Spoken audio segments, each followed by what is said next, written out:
Seja bem-vindo! Nosso culto online já vai começar. Aproveite enquanto isso, já se inscreva em nosso canal, seja um missionário e compartilhe com seus amados o nosso link. E não esqueça, deixe seu like. Boa noite, igreja. Paz seja convosco. Foi muito fraco. Paz seja convosco. Amém. Jesus ensinou que a gente deveria chegar numa cidade e dizer: paz seja convosco. E se alguém retribuísse a paz permaneceria. Então quero dizer, paz seja convosco. Amém. Tome seu assento no nome de Jesus. Glória a Deus. De antemão quero agradecer ao pastor Osaide, que tem sido instrumento de Deus aqui nas nossas vidas, pelo privilégio e responsabilidade de ministrar a palavra de Deus neste lugar. E eu queria que você abrisse a sua Bíblia no primeiro livro de Reis, capítulo 19. Primeiro livro de Reis, capítulo 19. É um texto um pouco extenso, querido, mas acho necessário a gente ler ele todo, para que a gente se situe. A partir do versículo 1, diz assim: E Acabe fez saber a Jezabel tudo quanto Elias havia feito, e como totalmente matara todos os profetas à espada. Então Jezabel mandou um mensageiro dizer a Elias: Assim me faça os deuses o que bem me quiserem, se de certo amanhã a esta hora não puser a tua vida como um deles. O que vendo ele, se levantou e para escapar com vida fugiu. Chegando a Berseba, que é de Judá, deixou ali o seu moço. Ele, porém, foi ao deserto, a caminho de um dia, e foi sentar-se debaixo de um zimbro, e pediu para si a morte, e disse: Já basta, ó Senhor, toma agora a minha vida, pois não sou melhor do que os meus pais. E deitou-se e dormiu debaixo do zimbro. Então um anjo tocou e lhe disse: Levanta-te, come. E olhou, e eis que à sua cabeceira estava um pão cozido sobre as brasas e uma botija de água. Então comeu, bebeu e tornou a deitar-se. E o anjo do Senhor voltou uma segunda vez e tocou e disse: Levanta-te e come, porque te será muito longo o caminho. Levantou-se, pois comeu e bebeu, e com a força daquela comida caminhou 40 dias e 40 noites até Horebe, o monte de Deus. E ali entrou numa caverna e passou ali a noite, e eis que a palavra do Senhor veio a ele e lhe disse: Que fazes aqui, Elias? E ele disse: Tenho sido muito zeloso, Senhor dos exércitos, porque os filhos de Israel deixaram a tua aliança, derrubaram os teus altares, mataram os teus profetas à espada, e só fiquei eu, e buscam a minha vida para me tirarem. E Deus lhe disse: Sai para fora neste monte perante o Senhor. E eis que passava o Senhor como também um grande e forte vento, que fendia os montes e quebrava as penhas diante do Senhor. Porém o Senhor não estava no vento. Depois um terremoto, também o Senhor não estava com o terremoto. E depois do fogo, porém o Senhor não estava no fogo. E depois uma voz mansa e delicada. E sucedeu que, ouvindo Elias, envolveu-se o seu rosto na capa, saiu para fora e pôs-se à entrada da caverna. Então veio a ele uma voz que dizia: O que fazes aqui, Elias? Ele disse: Eu tenho sido extremamente zeloso pelo Senhor dos exércitos, porque os filhos de Israel deixaram a tua aliança, derrubaram os teus altares, mataram os teus profetas à espada, e só fiquei eu e buscam a minha vida para me tirarem. E o Senhor lhe disse: Vai, volta o teu caminho para o deserto de Damasco, e chegando lá, unge a Hazael, rei sobre a Síria. Também a Jeú, filho de Ninsi, ungirá rei de Israel. E também a Eliseu, filho de Safate, de Abel-Meolá, ungirás profeta em teu lugar. E há de ser que o que escapar da espada de Hazael matará Joel, e o que escapar da espada de Joel matará Eliseu. Também deixei ficar em Israel 7.000 de joelhos que não se dobraram a Baal, e toda a boca que não o beijou. Feche seus olhos, meu irmão. Pai, no nome de Jesus, nós precisamos da tua palavra. Palavras são palavras, mas a tua palavra é poderosa para transformar, para mudar, e ela não volta vazia. Por isso nós abrimos o nosso coração, os nossos ouvidos, a nossa mente e o nosso espírito, e clamamos: fala conosco, pois o teu servo ouve, no nome de Jesus. Amém? Essa mensagem eu preguei ela na congregação a questão de 2 semanas atrás.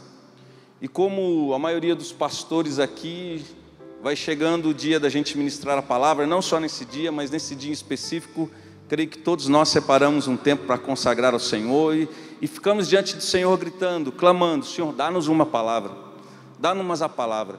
Porque é uma verdade, querido, que a gente aprende a fazer as coisas.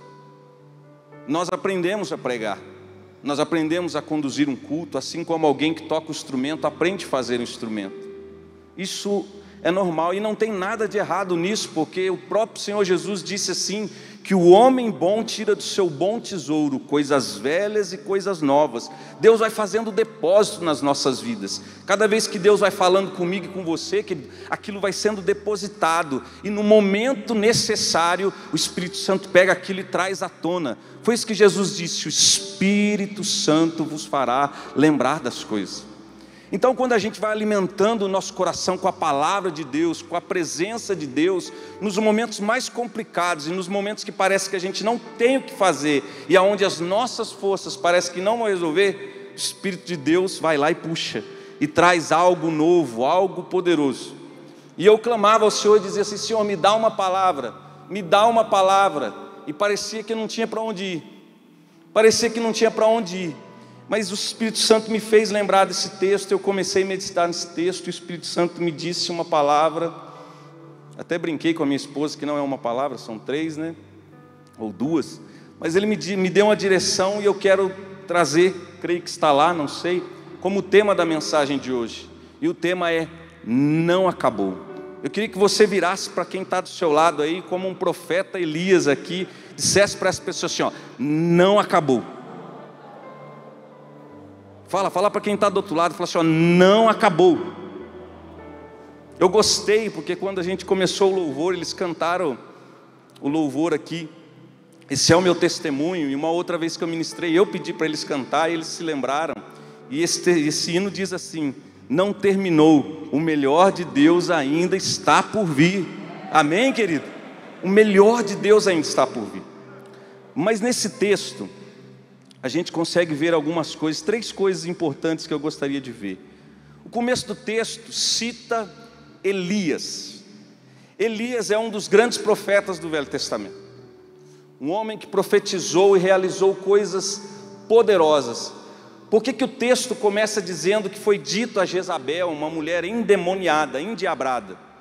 Não sei se o diabo pegou Jezabel, ou se Jezabel pegou o diabo, porque o negócio ali era tão feio. Mas o texto começa dizendo, porque o que aconteceu antes é muito importante, querido. Elias havia desafiado os profetas, os 400 profetas de Baal, para um confronto diante de Deus, para dizer quem era Deus. E os 400 profetas de Baal passaram o dia todo se lancetando, se cortando e fazendo apelos ao seu Deus, e nada aconteceu. Elias zombava deles e dizia: será que o Deus de vocês não dorme? Será que o Deus de vocês não está parado aí? E nada aconteceu. Chegado o fim do dia, Elias fala assim: agora é a minha vez, agora é a vez do Deus que eu sirvo, o único Deus se manifestar. E ele, para deixar claro que era Deus, o único Deus, manda que aquele altar seja reconstruído, manda que aquele lugar onde havia água seja cavado, colocado mais águas, e começa a clamar a Deus e diz: Deus dos céus, revela que tu és o único Deus. O texto diz que Deus se manifesta numa tocha de fogo que consome o altar, a labareda consome a água, consome tudo, e diante daquilo todos se colocam com o seu rosto em terra e reconhecem que só há um único Deus, o Deus criador dos céus e da terra. Você já teve experiências assim, querido, de se colocar diante de Deus e falar: Senhor, age, e Deus agir e se manifestar? Morris Cerullo dizia assim, que quando nós orarmos e Deus fizer algo acontecer, oramos, alguém foi curado, um paralítico se levantou, ele falava assim: faça uma fila, porque Deus nos enche de ousadia nessas horas, Deus nos enche de coragem. E não foi diferente com Elias. Elias se tomou de coragem e falou assim: acabem, matem todos eles. E o texto diz que eles correram e mataram os 400 profetas. Acabando-se isso, ele se volta para Acabe, marido de Jezabel, e fala para ele assim: não vai chover, durante 3 anos não vai chover.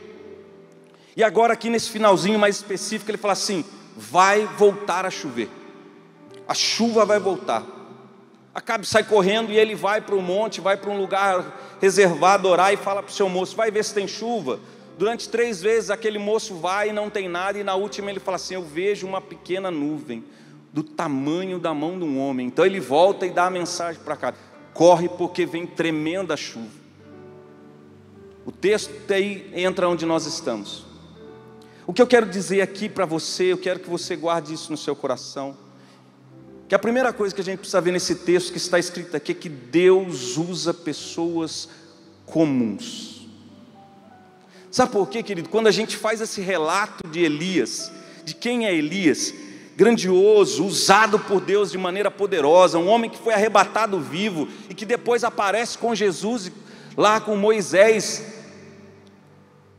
no Monte da Transfiguração, nós olhamos e temos a tendência de olhar para quem é pastor, para quem Deus está usando e falar assim: isso não é para mim. Eu não sei você, mas eu quando era pequeno achava que o pastor nem ia no banheiro, era tão santo, acho que não vai no banheiro. E eu tive a oportunidade de morar, de certa forma, viver com alguns pastores, bem próximo. Um deles foi o Colombo, eu era muito amigo dos filhos. O meu apelido de Lemão é até dele, me chamava de Lemãozinho, porque era bem loirinho. E meu irmão, pensa num homem bagunceiro, brincalhão, que parecia quase que uma coisa totalmente diferente. Eu me lembro das quartas-feiras aqui com a pastora Osaide, jejum. Aqui em cima uma mulher que toda ousada, cheia do Espírito Santo de Deus, que enfrentava qualquer diabo que aparecesse aqui, sem temor, sem medo. Mas a gente ia no jejum lá, estava lá aquela mulher de Deus ainda, cheia do poder de Deus, mas desse tamanhozinho, toda sensível, que você dava a mão para ela, sentia a mão dela assim, carinhosa, toda confortável. Por que eu estou falando isso, querido? Porque esse texto começa dizendo que esse homem de Deus, que se manifestou poderoso, revelou coisas grandiosas diante de Deus, agora está ouvindo uma notícia aqui, de que uma mulher vai perseguir ele, vai matar ele, e ele entra em depressão e sai correndo fugido. Foge. Vai abandonar tudo. Deixa o seu moço, deixa todas as coisas, diz assim: eu quero a morte. Mas é verdade, querido. Porque quando fala de Deus, fala que alguém vai enfrentar o nosso Deus, você pode bater no peito e falar assim: vem que o meu Deus é o Todo-Poderoso, o Deus a quem eu sirvo é o Senhor dos Exércitos, que jamais perdeu uma batalha. Mas às vezes, quando vem e aponta o dedo para nós, nós encaramos a nossa realidade de que nós somos finitos e seres humanos. Mas Tiago diz uma coisa poderosa, ele diz assim, que Elias, homem sujeito às mesmas paixões que eu e você, orou ao Senhor e não choveu. Sabe o que muda, querido? Não é o temor, não são as ameaças. O que muda é o Deus que nós conhecemos, é para onde nós corremos quando as ameaças chamam. O que muda é que não é que Elias estava fugindo e não queria mais nada com Deus. Ele estava olhando para si, mas ele conhecia Deus. Então ele fala para o Senhor: Senhor, chega, não dá mais, não quero viver, não estou aguentando isso aqui. Quantos de nós, querido, não é verdade? Quantos de nós não estamos batalhando há anos, orando, clamando, pedindo, suportando um casamento que parece que não está dando certo em nada, e faz jejum, e ora, e batalha, e Deus já deu demonstrações de vitórias um dia, Deus já manifestou a glória dele no outro dia. Às vezes, querido, sabe que chega a ser um paradoxo? Os pastores creio que já enfrentaram isso. Você está com dor, sofrendo uma enfermidade, ser usado por Deus para curar a enfermidade do outro. Você está com uma dificuldade financeira e ser a mão de Deus que vai abençoar a vida de alguém, que vai fazer o outro prosperar na vida dele. Você está parecendo que Deus não te ouve, mas quando você declara, Deus faz. nesses últimos anos eu tenho aprendido uma coisa. O Espírito Santo de Deus tem trabalhado comigo numa coisa. Eu quero fazer uma pergunta para você e responder com um versículo bíblico. Você ama a Deus? Ixi, tem gente que está na dúvida aí. Você ama a Deus? Vamos lá? Você ama a Deus? Todas as coisas concorrem para o bem daqueles que amam a Deus. Querido, ainda que as coisas não estejam claras para nós, ainda que as coisas fugiram do nosso controle, elas não saíram do controle das mãos de Deus, elas continuam debaixo da mão poderosa do nosso Deus. Deus está cuidando de nós. Deus talvez esteja trabalhando conosco, porque como eu disse no começo, a gente aprende, a gente sabe como fazer, e começa a fazer, entra no automático. Jesus disse em Apocalipse: tenho porém contra ti, depois de elogiar a igreja, que vocês abandonaram o primeiro amor. Os elogios anteriores é de que eles faziam tudo correto, tudo perfeito, tudo que agradavam a Deus, mas Deus falou: falta o amor. E o apóstolo Paulo disse em 1 Coríntios 13 que se não houver amor, somos como um sino que ressoa, somos como um barulho qualquer. Deus permite que coisas aconteçam, querido, para que a gente se volte para Ele, para que a gente entenda que nós dependemos dEle. Sabe, o que eu tenho aprendido ao longo do tempo, e parece que agora, depois que a gente vai estando à frente da igreja, a gente aprende mais, que a gente chega na igreja quebrado, não é verdade? Só o pó da rabiola, como diz o outro. E quando a gente chega e ouve falar que Deus opera milagres, que Deus cura, que Deus salva, que Deus batiza com o Espírito Santo, a gente se entrega de corpo e alma, faz série de 7 orações, jejua, não falta de um culto, todos os dias orando, lendo a Bíblia, tudo aquilo que nos é dito para alcançarmos e sermos vitoriosos, a gente coloca aquilo como alvo da nossa vida e caminha para aquilo sem hesitar, sem questionar, sem procurar outra coisa, e vai, e Deus vai dando vitória, e Deus vai dando vitória, e Deus vai dando vitória, e Deus vai dando vitória. Mas parece que vai chegando um tempo que a gente se esquece de que o que nos levou até aquele lugar é o que nos mantém naquele lugar, de que o Deus que nos levou à vitória é o Deus que nos conserva em vitória. Então Deus parece que permite algumas coisas.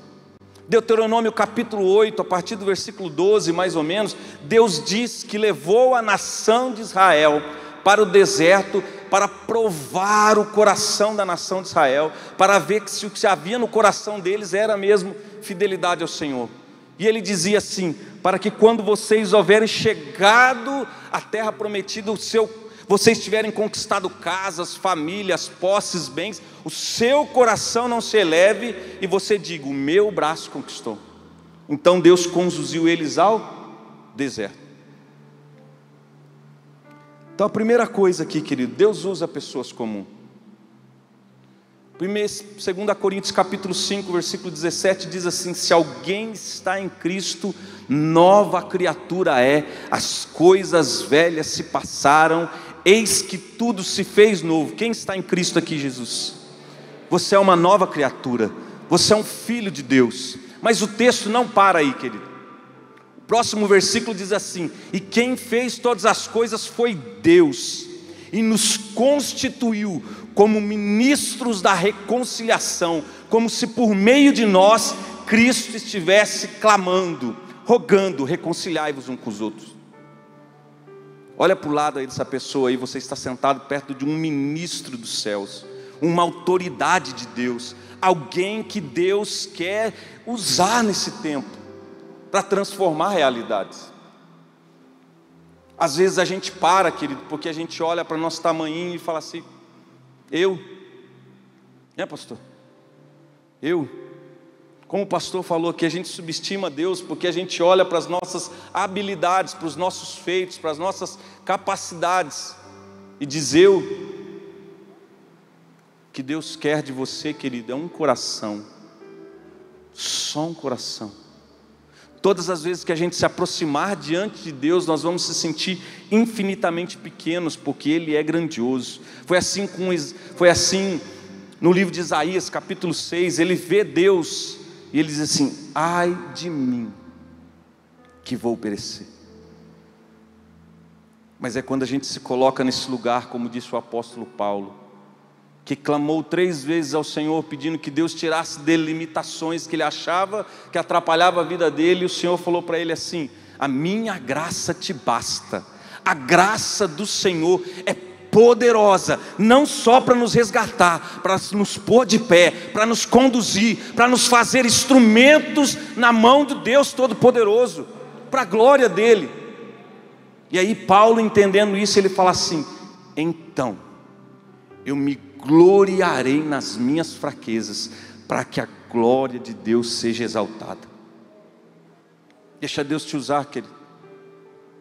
Deixa Deus te usar. Fala isso para quem está do seu lado: deixa Deus te usar, meu irmão. Deixa Deus te usar, querido. Deus escolheu agir por meio do ser humano. Deus escolheu agir através de nós. Do que nós estamos fugindo? Que medo é esse que nos paralisa? Rumores de guerra, pandemia, o que tem nos paralisado, querido? Como o pastor já disse aqui mesmo, quando ouvires, o próprio Jesus disse: quando ouvires isso, sabei que está mais próximo a volta do nosso Senhor Jesus. E a própria palavra de Deus diz que é para nós exortarmos uns aos outros quando estiver mais perto, sermos instrumento de Deus para levantar o outro. Jesus está chegando, Ele está às portas, levanta, resplandece. A segunda coisa aqui, para mim não demorar muito aqui, quando ele chega nesse momento e parece que tudo acabou, olhando para si, olhando para as ameaças, achando que tudo acabou, ele vai lá e fala para Deus: acabou, quero morrer, chega. De tão cansado que está de fugir, de tão cansado da batalha, quase desmaia, cai de sono, dorme. Quando ele dorme, Deus envia um anjo que toca nele e diz para ele: levanta, come. Quando ele olha para o lado, o anjo não está ali, mas tem lá um banquete preparado para ele. Ele come o banquete e volta a dormir. O anjo aparece de novo, levanta, fala para ele: levanta, come, porque a caminhada é longa. E a Bíblia diz que ele come, com aquela comida ele chega até o monte de Deus, até o Horebe. Deixa eu te dizer uma coisa, em nome de Jesus. Deus nos chamou para vivermos uma vida para a glória dEle. Deus nos chamou para sermos ministros do Senhor. Deus nos chamou para sermos bênção na vida de outra pessoa. E enquanto for necessário, não faltará a provisão de Deus para a gente chegar no fim da nossa caminhada. Deus não vai nos deixar parar. Deus sempre vai levantar. Deus sempre vai dar provisão. Deus sempre vai dar o pão para que a gente possa caminhar mais 1 milha, mais 2 milhas, mais 3 milhas, até chegar no destino aonde Ele projetou para nós.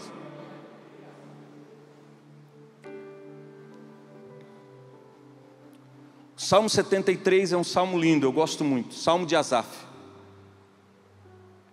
E Asaf começa a olhar em volta. Todo mundo faz isso. Asaf era um ministro do Senhor, mas em determinado momento ele começa a olhar em volta. E ele começa a olhar que aquela pessoa que não serve a Deus, que não confia em Deus, está prosperando. Aqueles que blasfemam contra Deus, parece que estão indo de vento e popa. E ele diz assim: se eu só pensar isso, parece que a mão de Deus pesa sobre mim.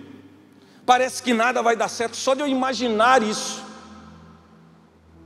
Mas quando ele chega mais ou menos ali no versículo 18, por ali, ele diz assim: até que eu entrei na presença do Senhor. Sabe por que Deus vai nos dar pão, querido? porque Ele vai nos conduzir até a realidade. A nossa realidade, querido, não é o que vemos, é o que nós contemplamos diante do Senhor. É o que nós contemplamos diante do Senhor. Quando nós chegamos diante de Deus, Ele abre os nossos olhos, Ele nos faz acordar e ver que há provisão, há um anjo, há sustento, há uma jornada para ser concluída no nome de Jesus. Até que ele chegou, foi a Horebe, no monte de Deus, e entrou numa caverna. Nessa caverna, querido, diz que começaram a acontecer coisas, né? Nós lemos o texto: ventos, terremotos, fogo. E ele falou: Deus não está nesse lugar. De repente uma calmaria, e ele reconheceu a voz de Deus. Você conhece a voz de Deus, querido? Você já ouviu a doce voz do Espírito Santo de Deus? Você tem intimidade com o Espírito Santo de Deus? Deixa eu te dizer uma coisa: nós precisamos aprender a reconhecer a voz de Deus acima de todas as outras vozes. Atos dos Apóstolos diz que no mundo há diversas vozes. Nós precisamos. Como é que eu posso conhecer a voz de Deus? Como é que você conhece a voz da sua esposa, do seu marido? Foi de estar com ele todos os dias. Obviamente que hoje nosso celular tem lá o número, a foto da pessoa, mas a gente não precisa disso. Catou o telefone, a esposa falou, se fala: oi amor. O filho falou, se fala: oi filho. Quanto mais tempo nós passarmos na presença do Espírito Santo de Deus, mais nós vamos aprender a reconhecer a voz do Senhor. E por que isso é importante, querido? Porque quando chegar esses momentos de turbulência, de bagunça, de tudo, de nem entendemos, de parecer que nada vem de Deus, de parecer que as coisas estão saindo do nosso controle, que Deus nos abandonou, se nós conhecemos a voz de Deus, vai bastar um sussurro, vai bastar um ventinho, vai bastar um amém, vai bastar um hino, vai bastar um glória a Deus, vai bastar uma planta, vai bastar Deus manifestar a voz dele, e Deus vai te resgatar do mais profundo da caverna que for, querido. Quantos de nós já não passamos por isso? Eu já passei por isso. Em momentos que eu achava que nada estava dando certo, que tudo ia em ruína, a gente vem para o culto, arrastado, porque tem que vir às vezes. Aí de repente alguém levanta a voz e fala assim: o Senhor é contigo. Aí o Espírito Santo pega aquela palavra e fala lá no íntimo do nosso coração, e nós ouvimos a voz dele. Aí nós saímos para fora, nós saímos desse lugar que nos está da caverna. É verdade que às vezes a gente sai igual Elias, né? Elias sai falando: ah Senhor, eu estou cansado, porque parece que só eu que estou lutando nessa bagunça, só eu estou batalhando, só eu estou sozinho, só eu estou lutando por isso, só eu quero isso, ninguém quer, minha família ninguém quer, ninguém está, eu estou sozinho. Você não está sozinho não, querido. Você não está sozinho. Deus diz para ele assim: eu guardei 7.000 que ainda não dobraram o joelho. Sabe, o crente não tem solidão. O crente pode ter solitude. Solidão ele não tem, porque o Deus a quem nós servimos escolheu habitar dentro de nós. E Ele disse: eis que estarei convosco todos os dias até a consumação dos séculos. O Senhor é contigo, varão. O Senhor é contigo, meu irmão. O Senhor é conosco. Mas por que eu estou falando tudo isso? Parece que nem tem nada a ver com o tema. O tema é: não acabou. Sabe quando a gente chega nesse momento, como Elias chegou, a gente acha que já deu. Foi até onde tinha que ir. Tá certo, Deus me restaurou, mas para mim não tem mais jeito. É aqui que eu quero falar com você, querido. Deus produz tudo aquilo, permite e trabalha no coração daquele homem, daquele profeta, para dizer para ele assim: ó, levanta. Tem muita caminhada. você ainda tem muito serviço para fazer. Você tem que ungir um rei sobre Judá, um rei sobre Israel, um próximo descendente. Meu irmão, Hebreus capítulo 11 fala de uma lista de heróis da fé. E a impressão que dá é que o escritor de Hebreus está falando de um ginásio de esportes lá da época da Grécia, em que havia corrida. E que tipo de corrida que era aquela? De revezamento.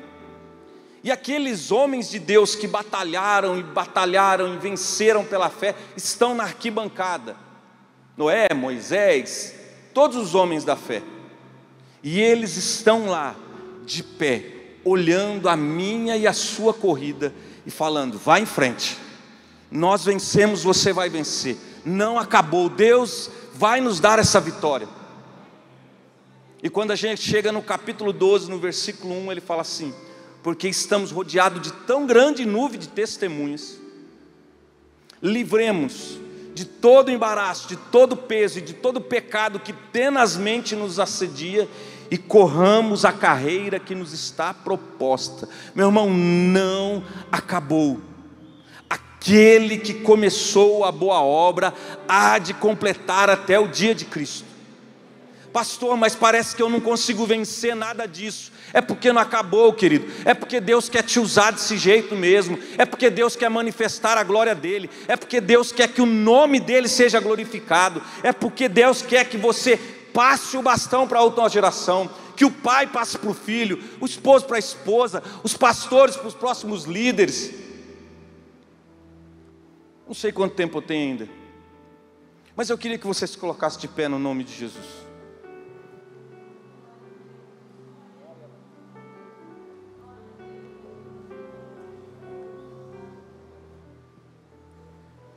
Eu quero ser bem objetivo, como o pastor tem dito aqui sempre.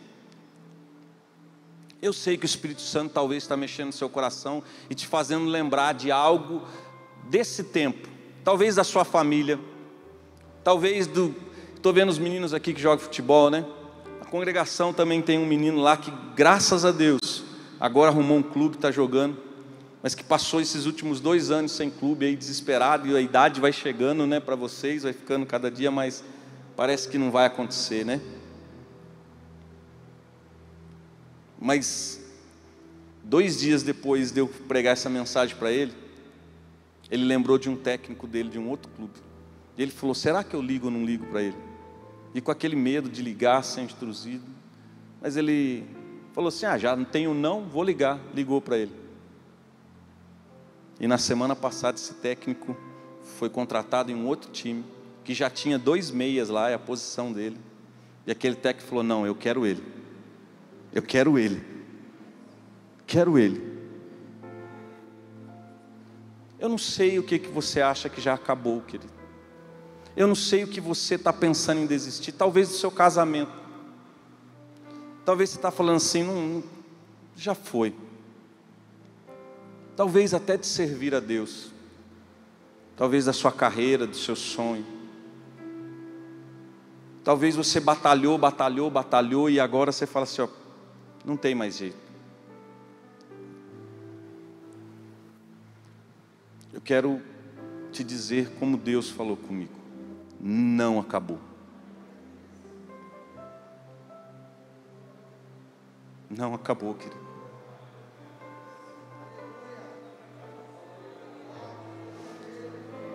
O Deus que você serve não mudou. O Deus que você serve tem poder. Ele está trabalhando em você. Ainda há um legado para deixar.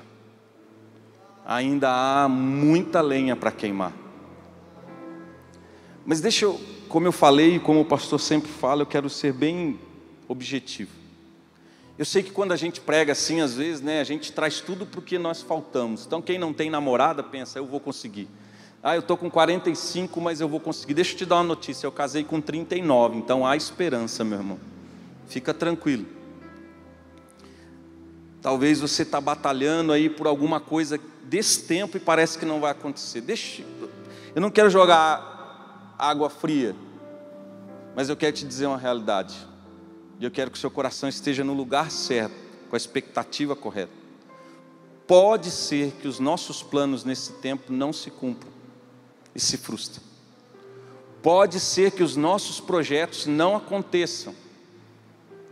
Pode ser que o sonho que você sonhou aqui, sua casa, seu carro, seu emprego, não aconteça. Mas a palavra de Deus continua sendo a palavra de Deus, porque Deus vai enxugar dos nossos olhos toda a lágrima.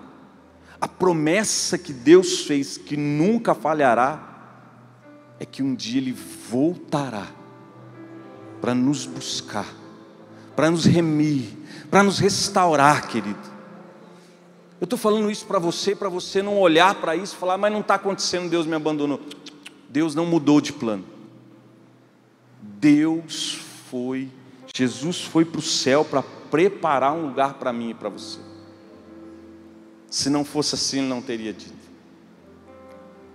Mas mesmo assim, o seu coração no lugar certo, eu creio, porque eu já vivi, eu vivo, e os pastores e os irmãos têm vivido isso, num Deus que restaura, num Deus que renova, num Deus que dá pão para a gente continuar caminhando. Então eu quero orar por você. Posso, pastor? Eu quero que você, que tem um sonho que parece que não vai mais para frente, você que está pensando assim, acabou. Eu quero que você coloque a mão sobre o seu coração, querido. Você que fala assim, já era. Talvez você está assistindo a gente também e está falando, já era, acabou. Vamos clamar ao Deus que pode todas as coisas. Apresenta a sua causa diante de Deus, do seu jeitinho. Pode falar para Ele, Senhor, não estou aguentando mais, não vai, não tem jeito. Pai, no nome de Jesus, nós nos colocamos diante do Senhor. E aqui tem pessoas, Senhor, que as vozes, o diabo, tudo tem se levantado para amedrontar, Senhor, para paralisar, para fazer desistir. Mas nessa noite nós clamamos que o Senhor envie o seu anjo, que o Senhor envie a provisão, que o Senhor manifeste o teu amor, a tua boa palavra, e nós declaramos no nome de Jesus, não acabou. Renova as forças, renova o ânimo, renova as esperanças, Senhor. Manifesta, que eles percebam que ao olhar para aquilo que parecia ter acabado, eles vejam a provisão, o sustento, que vai fazer com que caminhemos até chegarmos ao destino que o Senhor projetou para nós. O casamento que parece que se acabou, o amor que parece que foi embora, a tua palavra diz que o amor jamais acaba, então restaura isso. O emprego, o sonho de viver um emprego que parece que não vem da casa, o sonho da cura, o sonho da libertação, no nome de Jesus, não acabou. Nós declaramos vida, prosperidade, vitória, paz. Nós declaramos o pão que nos faz caminhar até chegarmos ao lugar que Deus preparou para nós. E Deus, nós nos colocamos diante de Ti e pedimos que o Senhor nos ajude a continuar essa corrida e passar o bastão para a próxima geração, para os filhos, para os discípulos, até que o Senhor venha para cumprir a máxima de todas as promessas, a redenção, a vitória sobre a morte, para estarmos contigo por toda a eternidade. Sim, nós oramos no nome de Jesus. Se você concorda, diga amém. Que o Senhor te abençoe, meu irmão. Renove sua esperança. Quando Moisés morre, Jesus aparece para Josué e fala assim: esforça-te, tem bom ânimo, porque você vai conseguir. Não acabou, querido. Busque o Senhor, se coloque diante do Senhor, e você vai ver que a caminhada só começou, E Deus vai fazer muito mais através de você. Você pode aplaudir ao Senhor no nome de Jesus? Glória a Deus. Espero que essa mensagem tenha falado ao seu coração. Tenho 2 sugestões para você assistir. Acompanhe aqui as nossas mensagens e aproveite e clique para se inscrever. Deus abençoe você grandemente, em nome de Jesus.